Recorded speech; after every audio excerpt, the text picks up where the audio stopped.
One of the things that it is very difficult for people to understand is the notion of the fall, the idea that humans, that the world, that creation is somehow fallen. It's very difficult for secular people to understand that. But I do believe, in fact, that people experience that every day, and that it is, in fact, the idea of being fallen is, in fact, deeply knitted into the very structure of their experience, everyday experience. Even in their own criticism of religion, this structure of fallenness is inserted. So what I want to do is I want to look at all of that, think about it, and hopefully give you some examples that will help you understand why we talk about the notion that creation, that humans are fallen, and what that means.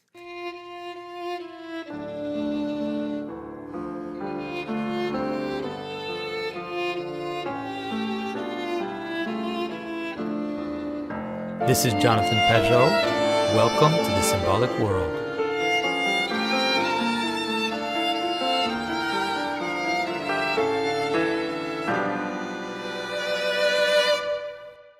And so if you enjoy what we're doing here at Symbolic World, before we start, make sure to go to thesymbolicworld.com and become a member. You can become a member completely free and join a community of wonderful discussion. But there are also ways that you can support what we're doing, and you can get access to the monthly Q&A, to free monthly video, as well as discounts on some of the products, like the courses that we're doing. And so thank you for your support. It is truly appreciated. Now, one of the issues of the fall, one of the things that makes it difficult for people to understand what the fall is a criticism that I brought to many of the secularists, is that in some ways they struggle to see their position. They struggle to see where they are. And you see that, for example, in the Enlightenment. You can see that in Voltaire's criticism of Christianity, where in some ways he criticizes Christianity for not doing what he thinks that should be done, for not doing the good that he thinks that should be done. And he sees the Enlightenment and kind of enlightenment, the movement towards enlightenment, as doing the good things in the world that should be done. Now, the problem with that type of thinking is that if you say that, you nonetheless have this sense that there's a gap between what you think should be and what is in the world. And that gap is very particular. It's very strange, because if the world is fallen, I won't use the word fallen yet. If the world is meaningless, if the world doesn't have telos, if the world isn't bound in higher intelligence and purpose and reason, then where does the gap come from? Why do we have this sense of the distance? Now, on the other hand, if on the opposite side, if the world is created by God, by a loving God, and that it is full of meaning and telos and purpose, then why is there a gap then? And this is, of course, something which can be explained by the notion of the fall. Now, the Gnostics, they perceive that, right? You can see that in Gnostic heresies and Gnostic thinking, where people notice the difference between what they think they should be and their current state. And so what they have to posit is that the world itself is born in some evil, that creation itself is evil, that the world itself is intrinsically fallen, and that we have to escape the world into some higher sphere, to some spiritual state, in order to be able to escape the reality of the world. Now, this, of course, is also a problem, because then why does the world exist? And so you have to posit that the world is evil in itself, and that the cause of the world, wherever it is, if you imagine some dark, fallen God is the cause of the world, but you still keep putting the problem further back. At some point, there has to be some kind of cosmic fall which accounts for the gap. Now, can the God only be evil? And this is something that you can see. Or can the world just be dark, meaningless, and without purpose? And that, again, that causes the problem that I mentioned at the outset, which is, if so, then where does our moral sense come from? If the origin of all things is simply dark and nihilistic ultimately, or evil, or either way you want to think about it, then where does our sense that something is wrong and that we should do good, where does our capacity to judge morally come from? Now, this, of course, is the problem with Voltaire himself. This is what Tom Holland has pointed out in his book Dominion, that ultimately what Voltaire does is he does a Christian criticism of Christianity. He uses his kind of taken for granted Christian point of view and criticizes Christianity with it. And so we have to be able to account for this gap. Now, this is really a good way to understand it. Now, if people struggle to go with the story of the fall of Adam and Eve that we find in Scripture, or the fall of the angels that we find in more kind of extra biblical sources as the cause for the gap and a way to enter into an explanation of the gap, then you nonetheless have to account for that gap. And this is a serious problem. You have to be able to understand why it is that we experience the difference. Now, a good way to understand it is that in terms of our existence is bound in purpose. This is something that we've been talking about all the time. Like when Jordan Peterson talks about the idea that, and I've talked about this myself, and John Vervaeke talks about this, which is, this cogsci idea that what you see in the world are purposes. Like what you see in the world are paths towards action. And so every identity that you perceive is put into a hierarchy of identity and a hierarchy of purpose, and things appear as obstacles or tools in order to get to your purpose. And so the very structure of the way reality presents itself seems to have at least the possibility of the fall in it. And what do I mean by that? What I mean is that if we see the world in telos, if we see the world through purposes, that is, I have certain purposes that are important to me as a human, and I establish my map of the world, the identities that I perceive in that hierarchy, first of all, then all my perceptions, all my identities are participating in the sense of distance from purpose. And so you can see how that is akin to the fall, which is the perception that there is a gap between my state and the state that I want to be. And this is, of course, what Dante describes in the Divine Comedy, the way that even classical philosophers talk about the relationship, the motor of eros, right, the motor of desire, which moves us in our lack towards the telos that presents itself to us, and we find rest in that movement. So, of course, it sounds very abstract at the outset, but it's very, very practical, which is that, I have to go to the store to go shopping. I see the door, and now I experience my purpose as a kind of suffering. That is a very small suffering, but it's a suffering that is in the sense that I am now not in line with my purpose. I have to cover the gap between what it is that I'm aiming at and my current state. And you could say that that is a definition of suffering, because you're not in your control of the situation, right? The aim that you have is not manifested in the world. There's a gap between that. So you suffer, and that suffering, it's a very small suffering, but it is a suffering of desire, that I suffer my distance from the door, and now I move towards the door. And once I reach the door, then I am absolved, like I am healed. I find rest from that suffering. Now, of course, that suffering, you could say, or that desire is embedded in more and more desires, so that, I'm always kind of moving from purpose and telos and desire into other purposes and telos and desires.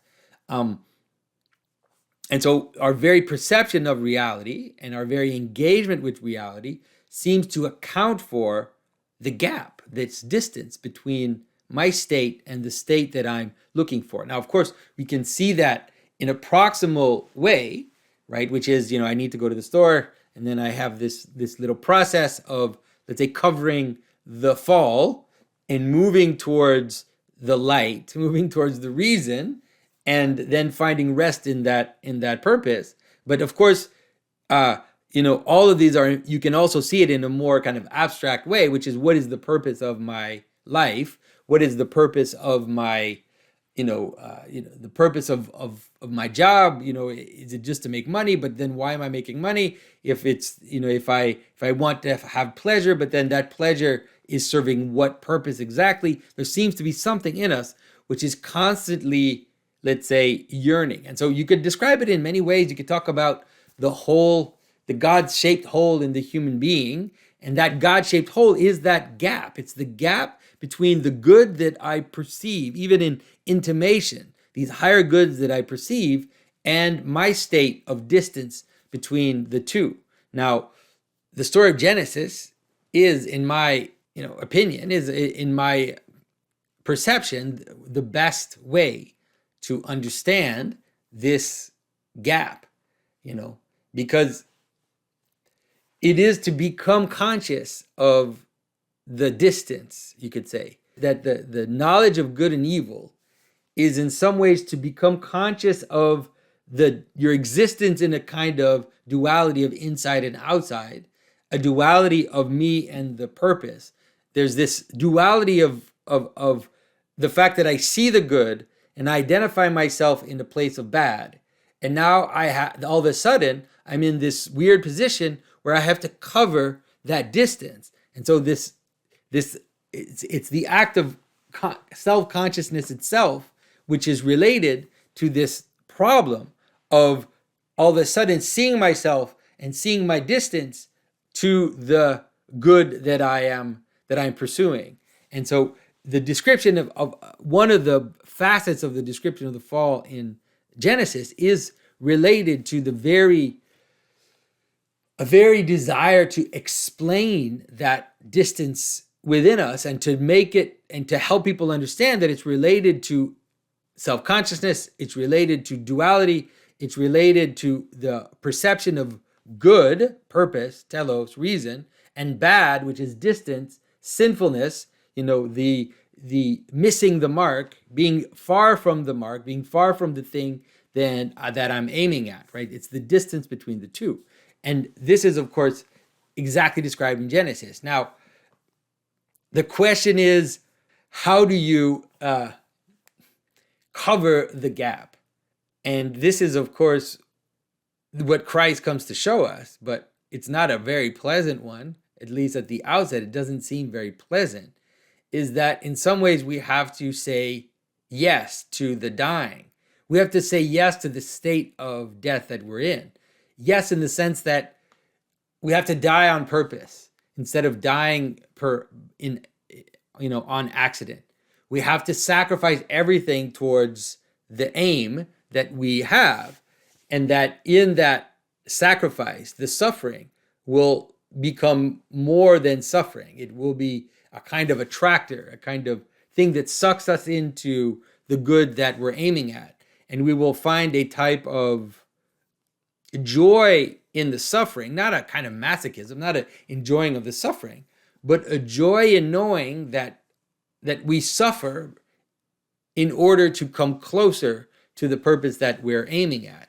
And that definitely seems to be the path that Christ takes, and the path of the martyr, you could say. Of course, the martyr is an extreme version where all of a sudden the martyr has to eschew all their proximal goals, all their little goals, right? The goal of feeding my belly, the goal of having a family, the goal of doing this and that. And they end up, let's say, being willing to suffer all the lack of those little goals in order to be able to reach the highest purpose. And then you realize that once you realize that you do that all the time, actually, that in fact, that structure of being willing to suffer in purpose towards proximal goals is something you do, right? That people who train, or people who learn to write, or people who learn anything, when you're learning, you are suffering. I mean, we have to be careful how we take this. Suffering in the sense that we are sacrificing our time and energy, and there's a kind of a pain that is submitted to a higher purpose. But if we know what the higher purpose is, and we're moving in that higher purpose, with a kind of consciousness of our situation, which is a consciousness of the distance between the two, then that suffering can be a kind of joy. And even the discipline of learning something, the kind of sacrifice that you put into the higher things, can become a type of glory and a type of joy. And that's what we ultimately see, of course, in the martyr as the ultimate example, which is everything, his whole life, everything about them, they're willing to sacrifice and to give up all these proximal goals in order to look at the highest goal. And you could say that in the fall of the Garden of Eden, this is particularly true because Adam and Eve, when they eat the fruit of the knowledge of good and evil, they have access to the tree of life. And so they perceive far more before they ate the fruit. It's like they couldn't see the tree of life. This is, of course, the way it's presented in Saint Ephrem, the Syrian, especially. That it was a kind of barrier for the tree of life. And once they took the apple of the knowledge of good and evil, then they saw the good, and then they saw it from the position of distance, and then had to cover that distance in pain. And they refused to suffer. They refused to die at that moment, and that brought about the entire loop of human history and everything about it. But Jesus seems to show us a different way. But for sure, what's important to understand is that the image of the fall, of course, there's a moral element to it, because we usually experience that in morality terms. Like we see the good that we want to do, and then we realize that we're not doing it. And we see the consequences of not doing it. And so we suffer from our sinfulness because we can't get to the good we want, But this is true of everything. It's not just true of moral questions. It's true of all aspects of moving towards purpose. Every time you move towards purpose, you will have that problem of the gap between where I want to go and where I am.